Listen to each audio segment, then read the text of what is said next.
আবারও চলে এলাম আদি বারোয়ারি, সেটা তোমাদের আগের ভিডিওতে আবার দুবার দেখছি এবার। চলো আমার সাথে সাথে তোমরাও দেখে নাও। আজকে ফাঁকা আছে আর কালকের মতন ভিড় নেই। চলো দেখে নাও।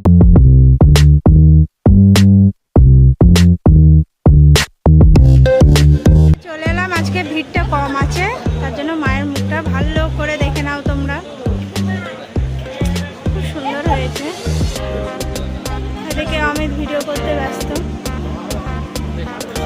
ছিল। বল সেরা, তাও এখনো ভিড় আছে, বাট এখানে ফটো এখন কটা বাজে?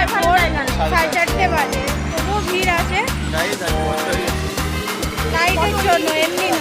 ঠিক আছে না তো গো, চলো। ফর্সা আমি তোমার থেকে বেশি ফর্সা, ঠিক আছে? এমনি গ্লোটা দেখিও, তুই মেকআপ ছাড়া। বাবা, তুই অনেক ফর্সা, অনেক হ্যাঁ, কোটি তোমার কোটি থেকে ফর্সা। ফর্সা। হ্যাঁ, আমার থেকেও মেকআপে ফর্সা। ফর্সা রয়েছে। তো এখন নেক্সট কোন প্যান্ডেল যাচ্ছি সেটাও বলছি, দেখতে থাকো।